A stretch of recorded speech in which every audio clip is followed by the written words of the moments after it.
Carmilla by Sheridan Le Fanu.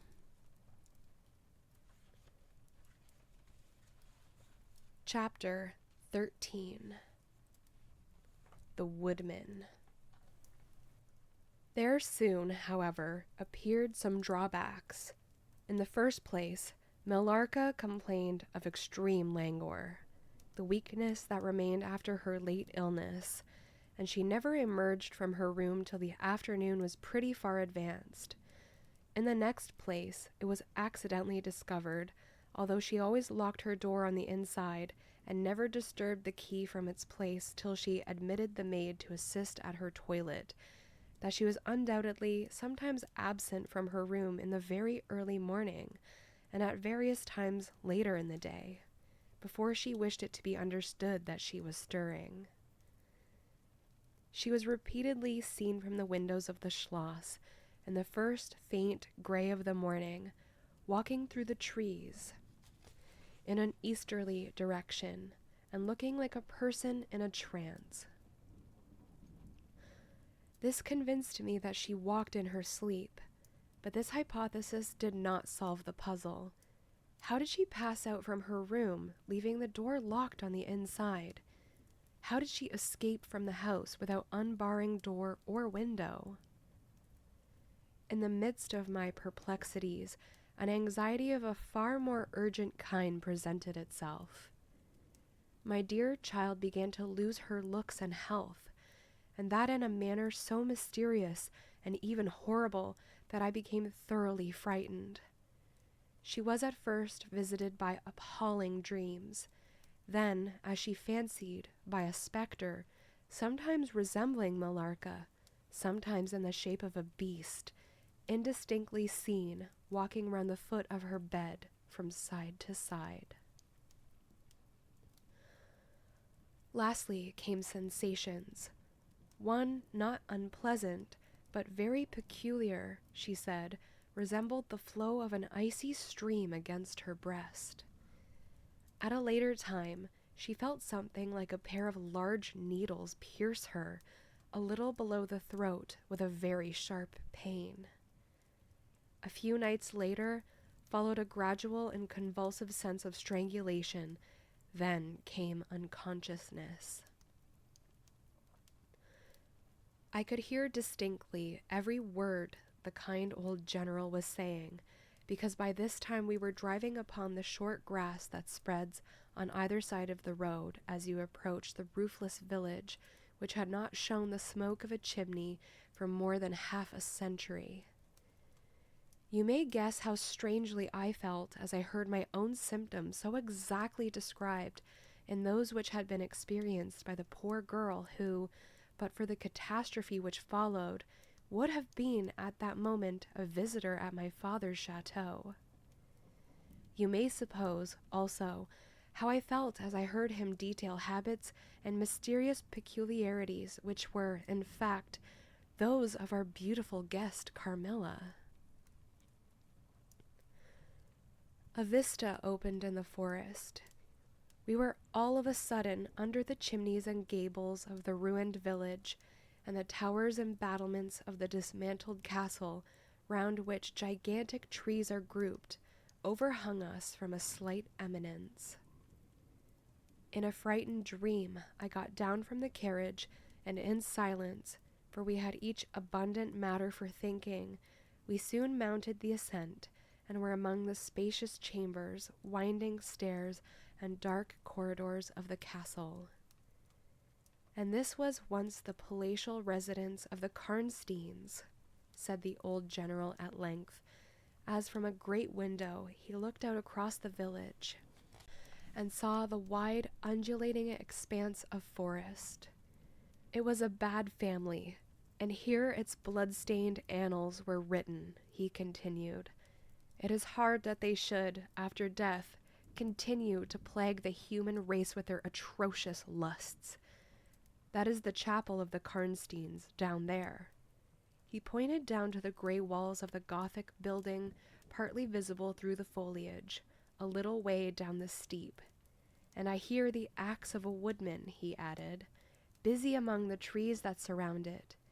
He possibly may give us the information of which I am in search, and point out the grave of Mircalla, Countess of Karnstein.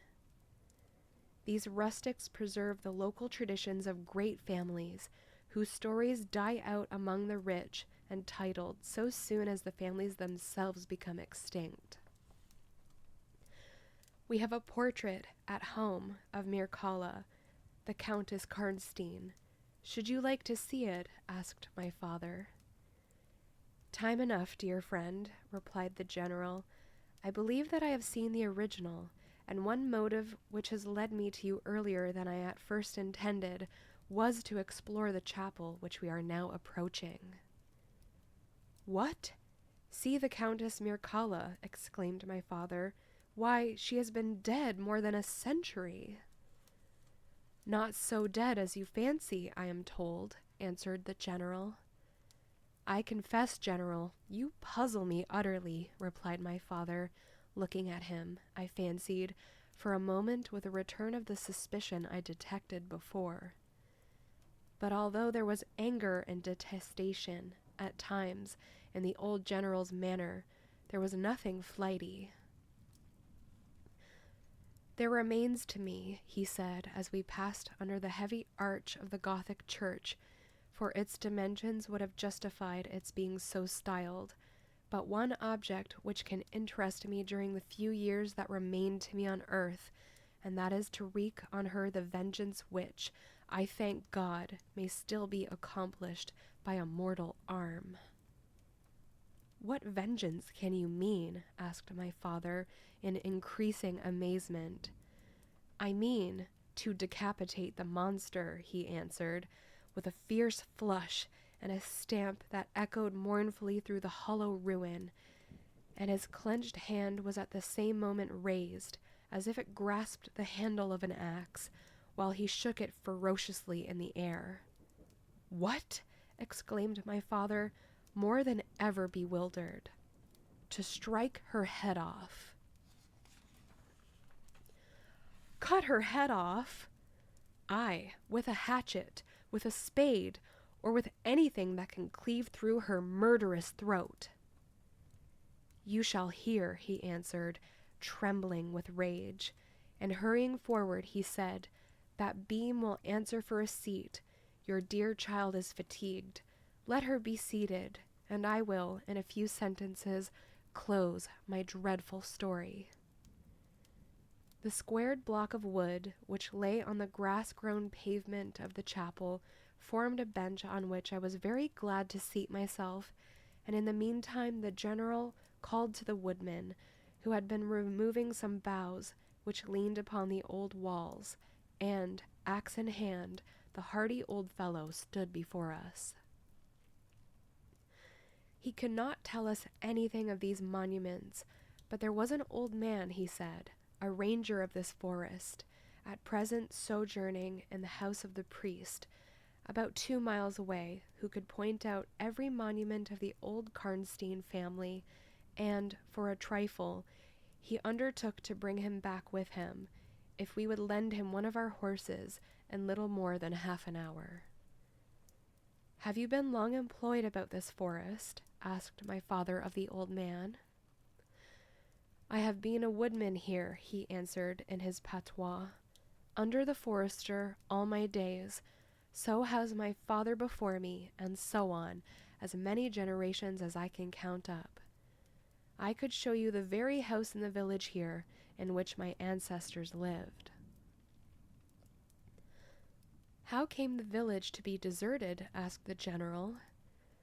It was troubled by revenants, sir.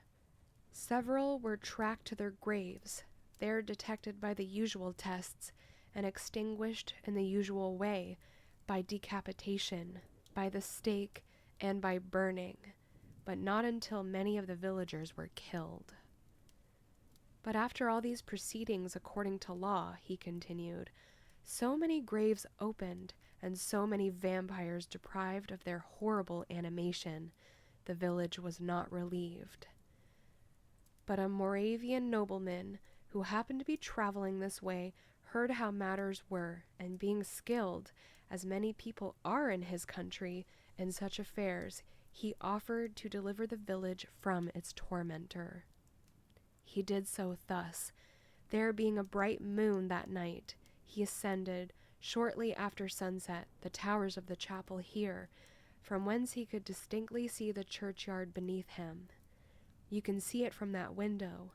From this point, he watched until he saw the vampire come out of his grave and place near it the linen clothes in which he had been folded, and then glide away towards the village to plague its inhabitants.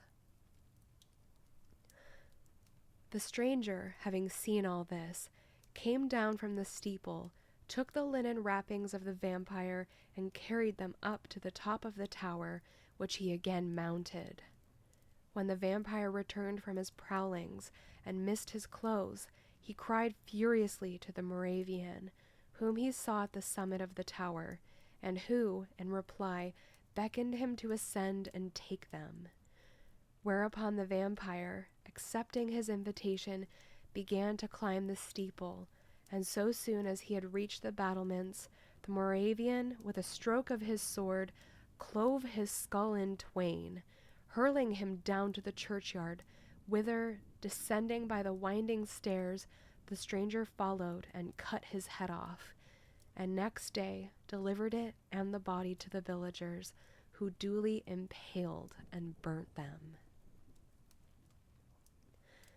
This Moravian nobleman had authority from the then head of the family to remove the tomb of Mircalla, Countess Karnstein, which he did effectually, so that in a little while its site was quite forgotten. "Can you point out where it stood?" asked the general eagerly. The forester shook his head and smiled. "Not a soul living could tell you that now," he said. "Besides, they say her body was removed, but no one is sure of that either." Having thus spoken, as time pressed, he dropped his axe and departed, leaving us to hear the remainder of the general's strange story. End of chapter 13. Chapter 14. The Meeting. "My beloved child," he resumed, "was now growing rapidly worse. The physician who attended her had failed to produce the slightest impression on her disease, for such I then supposed it to be. He saw my alarm and suggested a consultation. I called in an abler physician from Graz. Several days elapsed before he arrived. He was a good and pious as well as learned man. Having seen my poor ward together, they withdrew to my library to confer and discuss. I, from the adjoining room, where I awaited their summons, heard these two gentlemen's voices raised in something sharper than a strictly philosophical discussion. I knocked at the door and entered. I found the old physician from Graz maintaining his theory. His rival was combating it with undisguised ridicule, accompanied with bursts of laughter. This unseemly manifestation subsided, and the altercation ended on my entrance. "Sir," said my first physician, "my learned brother seems to think that you want a conjurer, and not a doctor." "Pardon me," said the old physician from Graz, looking displeased. "I shall state my own view of the case in my own way another time. I grieve, Monsieur le General, that my skill and science I can be of no use. Before I go, I shall do myself the honor to suggest something to you." He seemed thoughtful and sat down at a table and began to write. Profoundly disappointed, I made my bow, and as I turned to go, the other doctor pointed over his shoulder to his companion who was writing, and then, with a shrug, significantly touched his forehead. This consultation, then, left me precisely where I was. I walked out into the grounds, all but distracted. The doctor from Graz, in 10 or 15 minutes, overtook me. He apologized for having followed me, but said that he could not conscientiously take his leave without a few more words. He told me that he could not be mistaken. No natural disease exhibited the same symptoms, and that death was already very near. There remained, however, a day or possibly 2 of life. If the fatal seizure were at once arrested, with great care and skill her strength might possibly return, but all hung now upon the confines of the irrevocable. One more assault might extinguish the last spark of vitality, which is every moment ready to die. "And what is the nature of the seizure you speak of?" I entreated. "I have stated all fully in this note, which I place in your hands upon the distinct condition that you send for the nearest clergyman, and open my letter in his presence, and on no account read it till he is with you. You would despise it else, and it is a matter of life and death. Should the priest fail you, then, indeed, you may read it." He asked me, before taking his leave finally, whether I would wish to see a man curiously learned upon the very subject, which, after I had read his letter, would probably interest me above all others, and he urged me earnestly to invite him to visit him there, and so took his leave. The ecclesiastic was absent, and I read the letter by myself, at another time, or in another case, and might have excited my ridicule.